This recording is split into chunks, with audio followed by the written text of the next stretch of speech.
everyone, welcome to Cooking with Julia. Very excited to be back. I know it's been quite a while, but we are back with a quick and easy meal for dinner. We're doing our egg roll in a bowl today.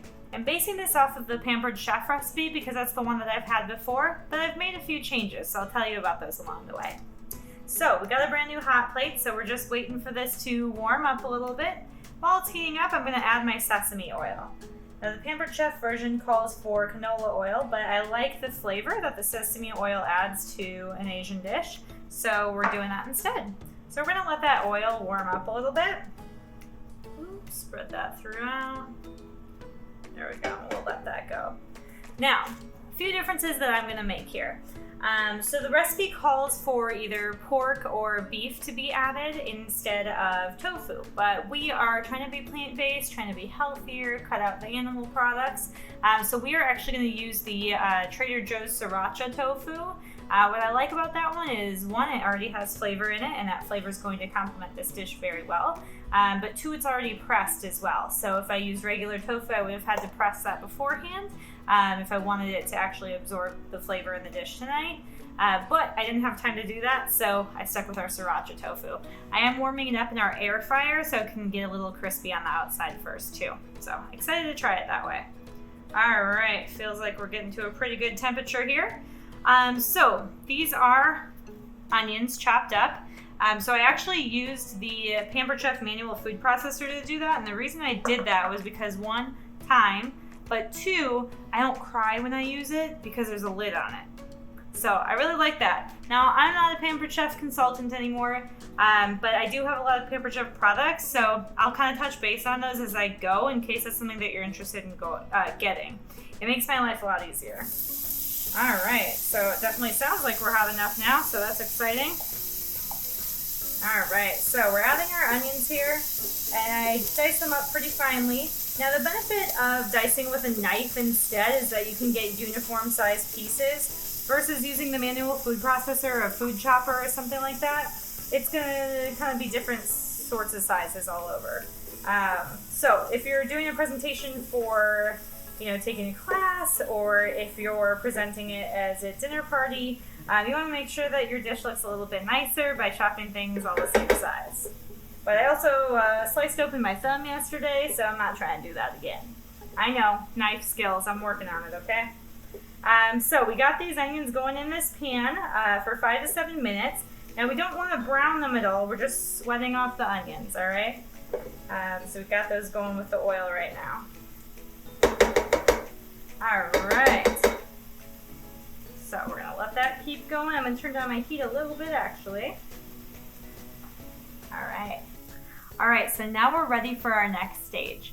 Like I said earlier, we don't want to brown these onions, so before they get any color on them, we want to add our next ingredients. So I have some red pepper that I finely chopped. I use the manual food processor for that as well. The less dishes, the better, right? I don't even do the dishes.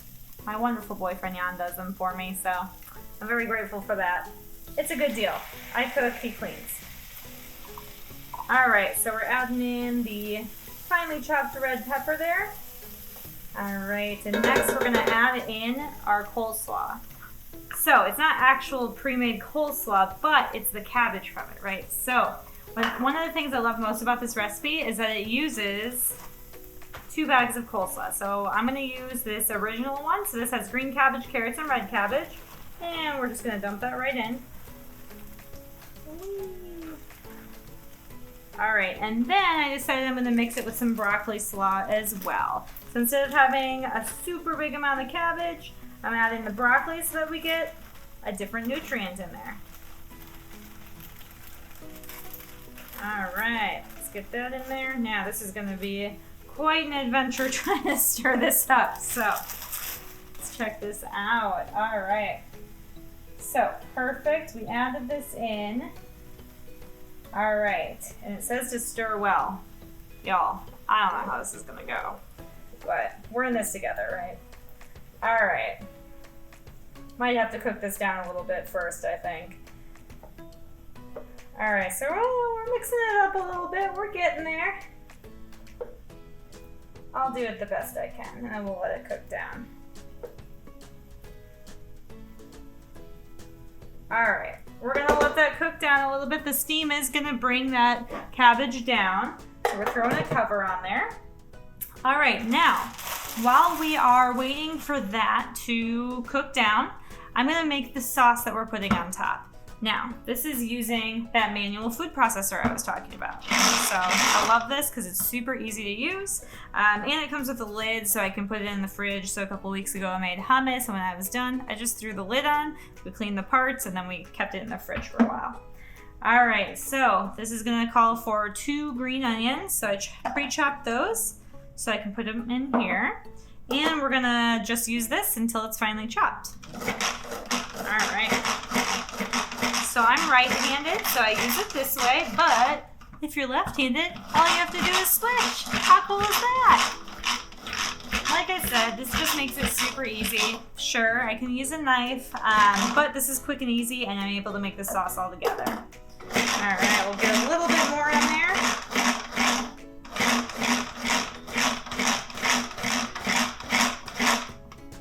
Awesome. Okay. So now that we have that finely chopped, and I have it like that, I'm gonna add in our honey. So it's 1 tablespoon of honey.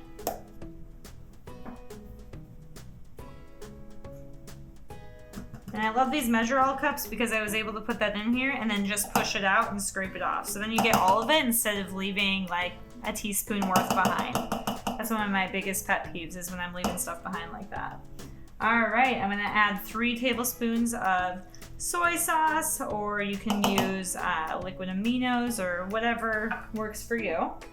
And then 2 teaspoons of sriracha. So call for 1 to 2 teaspoons. If you don't really like it spicy, you can even go for less than that. But we definitely like our food spicy, so I went on the higher end of that. All right, so we're gonna toss that in there. And then mix it all up.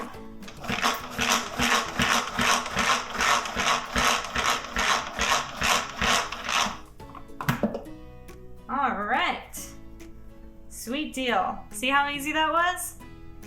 Just 4 ingredients and it's done. All right, set that to the side. Bam, there's our sauce. So once this is cooked down a bit more, and we're gonna give it a stir here in a second, then we're gonna add that sauce to it. All right, mix and mix. You can definitely smell the cabbage right now. It smells better when the sauce is on there. All right.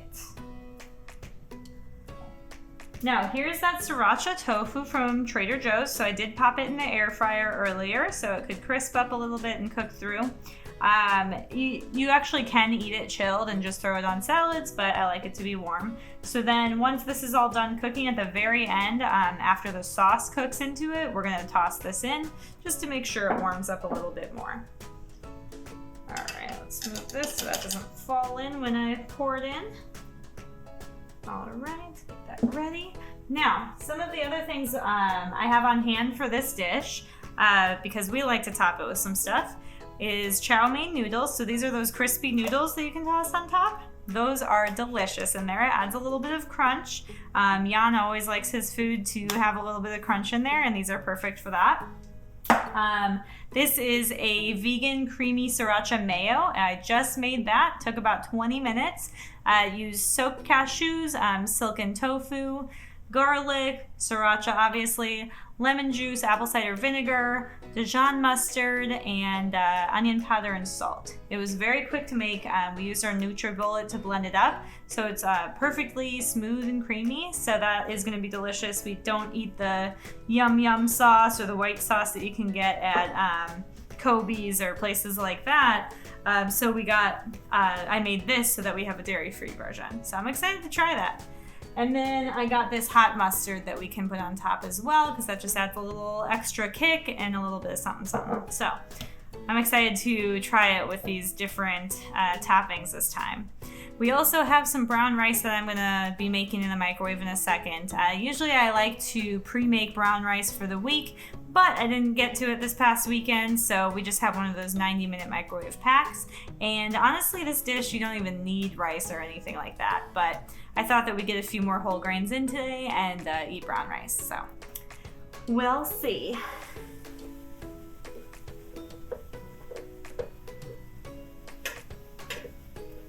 All right, now we're just gonna let this sit for a few minutes and steam the cabbage down, and then we'll be back in just a second with the final product. All right guys, so now we're gonna add in our sauce. So this has cooked down quite a bit. All right, so you can kind of see how it looks now. It doesn't look so raw anymore. All right, so we're gonna add that sauce that we made earlier and just drizzle that over, and we'll mix that in a sec, but just make sure you get every last drop. You don't want to miss out on anything, right? All right. Okay, set that to the side, and we'll mix this in. And we're just gonna cook it another couple minutes. And at this point, I'm gonna toss in our tofu as well to get that mixed in. What I love about this dish is, first of all, it's delicious. All right, this thing is delicious and we can eat it for days, and it's a good thing too because it makes a lot. So if you could probably serve 8 people with this, I would think. We'll probably be eating this for a couple days. It's nutritious, so this one has red and green cabbage, it has carrots, it has broccoli, it has garlic, tofu, so plenty of protein, plenty of nutrients, and like I said, we're gonna have it with brown rice, so we get the whole grains in there as well. So it really, hits every group there that we need. Like I said, we're trying to eat healthier, we're trying to eat more plant-based foods. It's been proven that plants can heal us from the inside out, as they say. So we are trying to get back on track with that and just live a healthier lifestyle. So if you have any tips as far as that goes, please let us know. We are open to them for sure. All right, so that is our final dish right there. Like I said, we're gonna throw these in a bowl, put our toppings on them, and this is gonna be awesome. This is the first of hopefully many videos. I know I'm a little awkward in front of the camera. It's been a while, okay? But if there's anything that you want to see me bake or cook or whatever, I shouldn't say whatever. This is a video. That's dangerous. Paint. I can paint. I can cricket, right? I'm excited to be learning new things, and we are here to learn together. So thank you for tuning in to Cooking with Julia. I look forward to hearing what you gotta say, and I will post the recipe for you too. All right, thanks guys.